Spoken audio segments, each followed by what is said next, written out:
Hello everybody, welcome back to Doing Bart Things, and in this decidedly low rent production we're going to go through some video card leaks for the upcoming RTX 5000 series, and in addition I'm going to talk about cases real quick. I'm starting to see some manufacturers finally kind of do some things with the power supply area, and I like that, so I figured I would talk about that.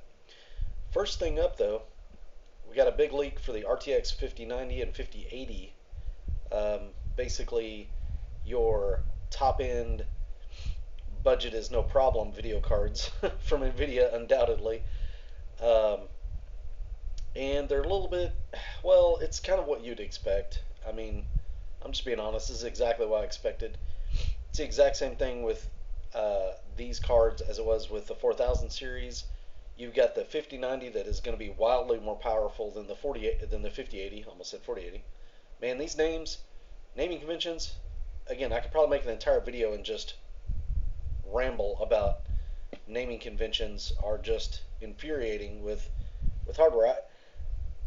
If someone tried to decipher all this who wasn't like really in the know and just kept up with it all the time, I feel so bad.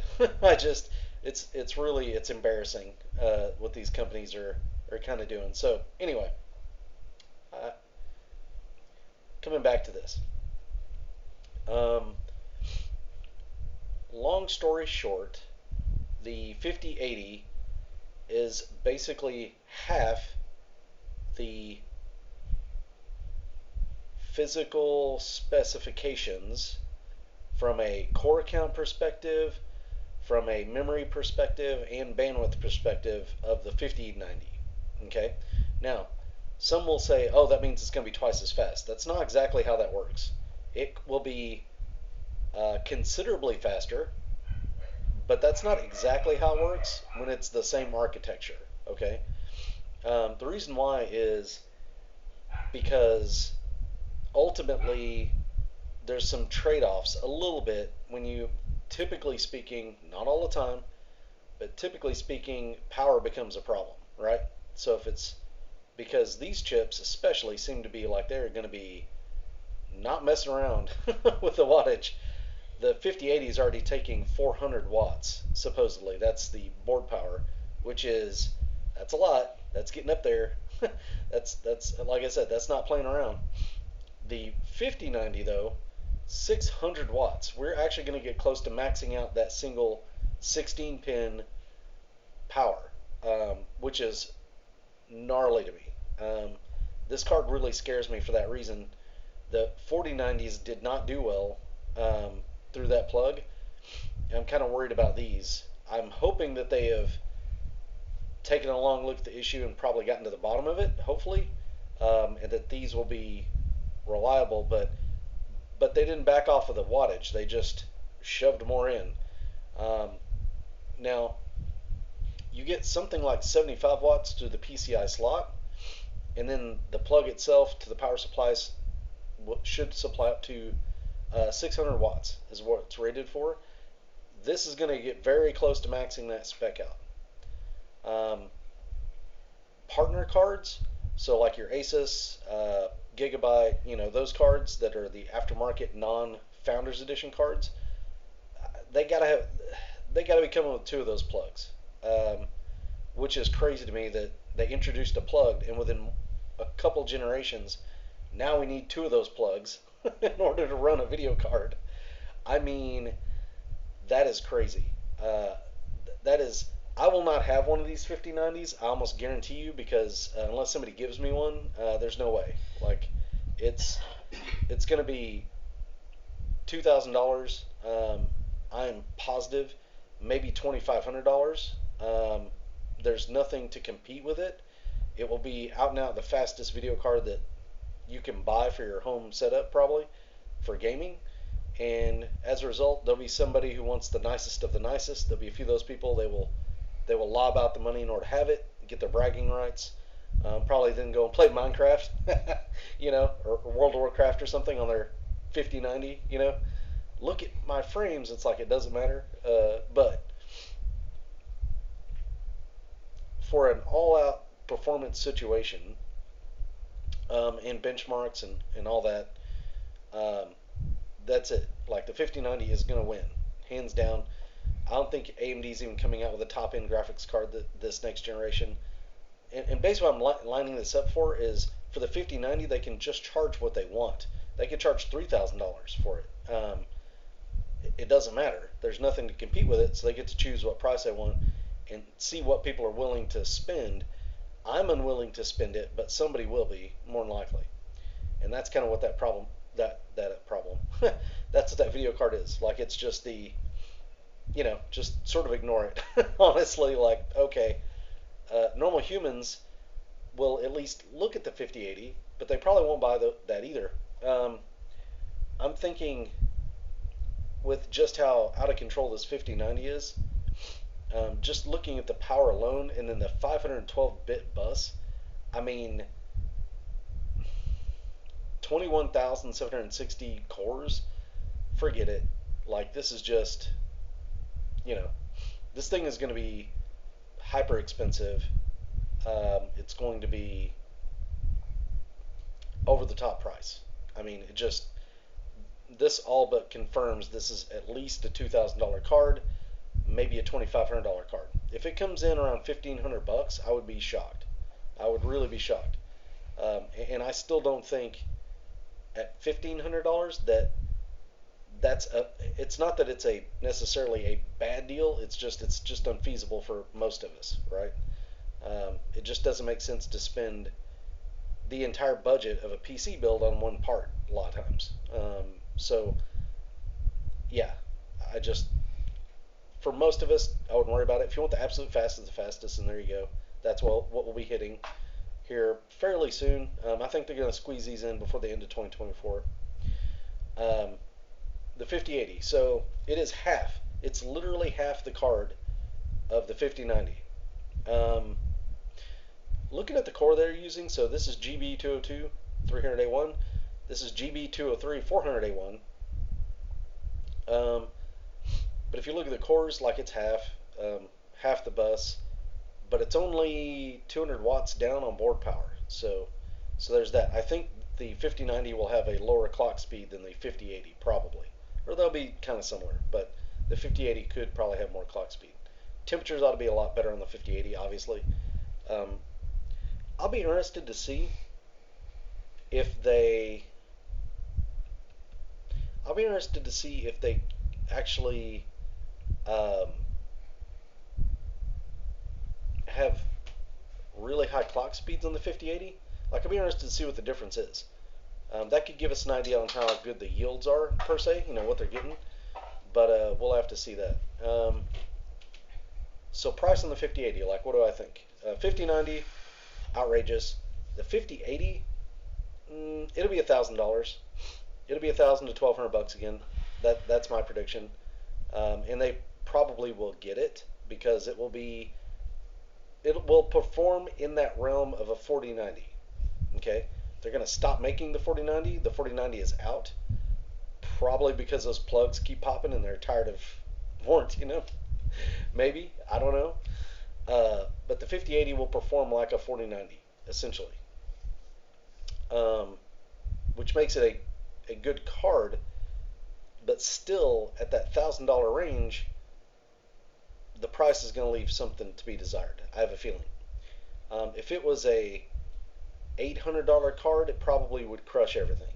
It would just, it would be low enough that people who are saving up for more of those mid-range cards would be like, you know what, that is so high performance for the money, I'm just going to hold off and save a bit more and buy this. But I don't think they're going to do that. They're not going to give us that leeway because there's nothing to compete with it either. There's nothing out there that I see on the horizon that I'm aware of that will compete with a 4090. So, 4080 will be old hat. I think the 70 series for these cards will compete with the 4080 quite well. I think that's basically where the 4070 series performance is going to go, so on and so forth, which is great, except, again, and almost the infuriating part is this is GB202. This is not GB201, right? This is not, it's GB202 and then GB203. there's a whole other core above this that they're using for AI cards. Okay, um, NVIDIA could go so much harder in the paint right now if they wanted to, but they're not going to. They don't need to. Nothing at this high end is threatening them. They could. AMD could absolutely do it, but RDNA 4, the high end cards, as I understand it, were canceled. They were having some problems with yields with some of the chips, and so they decided we're going to nix that. So just from these specs, I can tell you um, probably $2,500. I'm guessing 2,000, 2,500, and I'm thinking 1,000, 1,000 to 1,200 for this. And it's the die down. It's the same story since the 4000 series. We'll see if they can force this on the market continuously. There's nothing out there to stop them. So I'm just giving you guys the real deal. Like, it kind of both is cool because I think these will be good cards, but it just really sucks because they'll be good cards at a price that's just not palatable for most of us. Do got to criticize the 16 gigs though. They really need to up that, especially for a card like this. Should get more, I think, for that price. But again, I think this is just where we're at. They can do it. They will do it.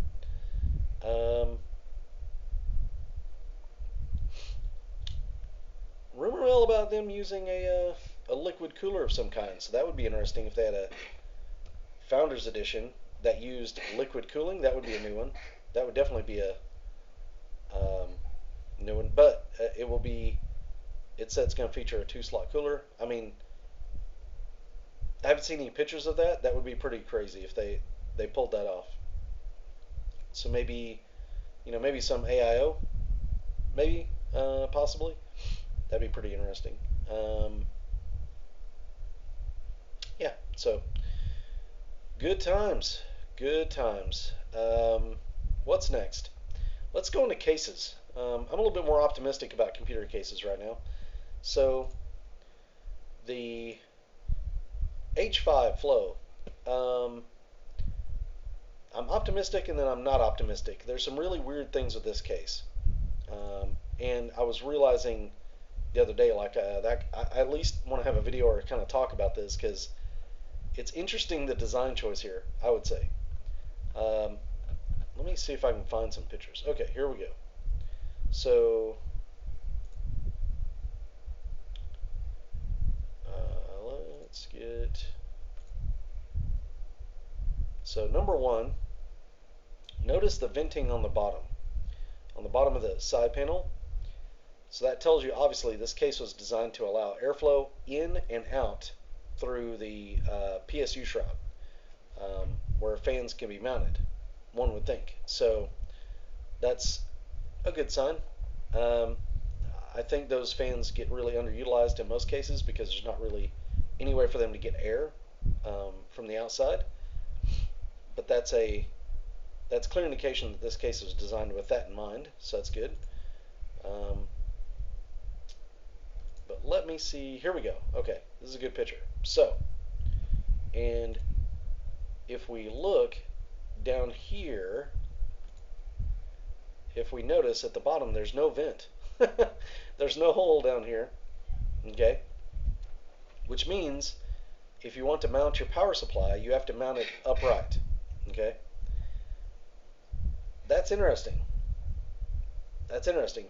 So does the case do anything interesting to try and offset the fact that you have a fan up power supply with a fan from the top pulling air into the case? So the reason why this is interesting is the power supply fan is going to pull down, and when it spins to cool the power supply, if you put a fan over the top of that to pull air into the case, it's going to pull air up into the case. So they're now in conflict. Okay. To combat this, apparently, and I'll play a little video here in a second so you can see that I'm right here about what's kind of happening. You can see the side of the case. this vented area, which is, actually looks really nice. Actually, the styling of this is pretty cool. Comes out, like it kind of comes out away from the case and then goes up. This whole section is just mesh. It's vented mesh,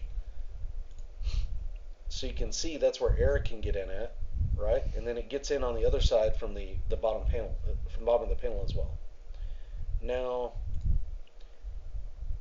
what's weird is I don't know if that's enough gap and enough room sort of around for both the PSU fan and then a fan mounted on top of the PSU, on top of the PSU shroud, to get both to get air and not compete too bad with each other. I think so. Like, I suspect they knew this is a weird design, and I'm hoping that they test it. Maybe I'm giving way too much credit. um, but that's kind of what I had a question about. I thought it was a really interesting design decision. Um, and so if I clip over to this other tab I got here, and I'll just mute. I don't think we need sound. But you can see the way it gets mounted is the fan up on this power supply, and you can see right here like there's a little bit of gap on top of it. The other part of the gap is over here on off to the right, where you see the case extends away from the power supply. So they moved the power supply as far as they could towards the back panel, and there's a gap over there, and I think that's where that angled mesh is supposed to get air from, so that way a fan can breathe from that. Like, I think that's the overall plan of it. And power supplies are mostly passive these days if you're not really pushing them. So the fan's going to just pull air through the power supply anyway, actually cooling it, which is kind of neat. But if it does spin up under load, that could introduce a weird circumstance where they compete for air. Play this a little bit further. So you see he's bolting in. You can see that gap, how far the power supply is pushed over to one side. Okay, you can see kind of there.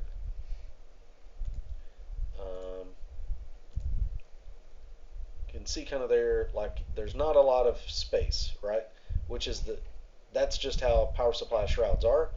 You put a power supply shroud over the top of a power supply, there's usually not much space there. Now, Matt Lee, who I've followed his channel for a long time because he does really good camera work with the PCs. Like, you'll never get that kind of camera work from me, I'm afraid, unfortunately. Maybe someday, I don't know. But he does smoke tests, and you can see. Oh, did I hit play? It's playing. Okay, good. You can see kind of where it's going to pull air in.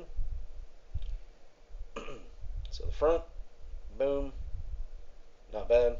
Like, it's really jetting air out of there, so that's good.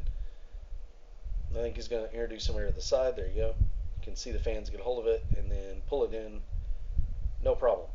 But you can see, I don't know if you guys noticed that, or if we can see it. Okay, let me see. I would have liked to have had a different angle so I could see. Yeah, okay. So I think there's some air going around the back here and getting sucked into the power supply. So I think it is doing what I'm thinking it would do with this back fan. So in a way, it's kind of good if things are passive. But I suspect you put a load on this, and those two fans might compete. There might be a little bit of turbulence. Would it matter? I don't know. I just thought that was kind of weird. Now, so that's an interesting thing to do with a power supply space, right? It really is. The design of the case is actually kind of interesting. There's a few other things I didn't really like about the case. It's really hard to see here, but this shroud where you mount the fans, it doesn't mount perfectly with two 120s. There's like a gap over here that shows the mesh through on the other side of the fans, which is kind of weird. It's like, I don't know why they didn't just make that match. If the only thing you can do is use is 120s, I don't know why you'd make that adjustable. It's kind of strange. The other thing is you can't get a 360 in the top, but there's room for it. There's technically room for a 360 in the top, but it won't let you actually mount one. Really, you can. Somebody's done it, but it doesn't work real well because kind of the fans are sort of blocked by this panel. So due to market segment, the H7 Flow being a little bit more expensive than this, they didn't want to compete with themselves, and so they kept that feature out of this case, which I think was kind of like, okay, you could have made it even better and you decided not to. That's sort of not great, which I'll demonstrate in a second. Um, Other than that, though, honestly, it's not a bad looking case. It's pretty cool. You can still get a 240 up in the top. It's a little bit tight, but you can do it. And you can get 360 in the front. Pretty obvious. Um, and it doesn't look bad. It looks, I think, very understated. A little bit more adultish than some crazy gamer case out there, but it's nice. Like I like it. Um, Now, is it the case I would recommend to look out for? It's already out. You can purchase it now. It's like $100, the H5 Flow. Man, I tell you what, Lee 216, just a better case. If you're not looking for something that is more compact, you want something larger, Lee 216 all day long, more feature rich, has two 160 millimeter fans that absolutely just jet air into the case for you. Can fit that 360 millimeter AIO in the top, no problem. Um, you know, you might decide you like the look of this one a little bit better because of the way that the mesh is flat and what have you, and it's maybe a little bit smaller, like for those outside reasons. But if you're just looking for the most performance, then you'd probably pick like a Lee 216, right? You might also look at um, its bigger brother, the H7 Flow, which I think is a better case than this, a little bit. I like the size of this case, but I like the features of the H7 Flow a little better. So that's kind of how I feel about it. I think the H7 Flow would also perform a little better, um, which I think is on purpose, if you know what I'm saying. Air cooled case though, I think this is great. The only thing I worry about is the aforementioned power supply area. A case that's coming though, that is like just still, I can't wait for it to come out because theoretically it should be way better than that. Is the Lee 207.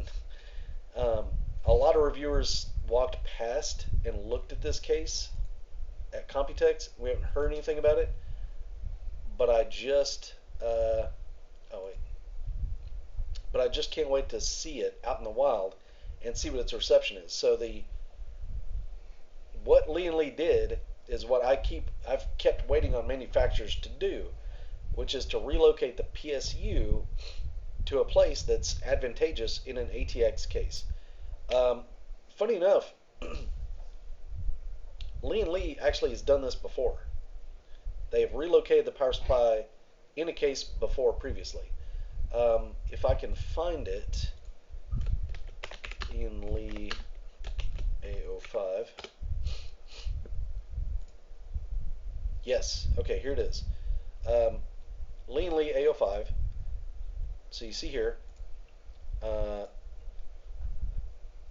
yeah, so you can see in this picture, hopefully everything looks, you can get the idea. They actually put the power supply in the front bottom, like this, but it wasn't its own section. It was turned into the case, so the cables actually had to be plugged into the chassis itself, not like what the 207 is. The 207 is brilliant because it's sideways, so the cables actually come directly out the back, not into the case, right? That's a big advantage. The cases are wide enough now that when you do that, it's great. Like, to me, I'm just looking at this going, this looks like it's going to work great because it gets the power supply out of the way.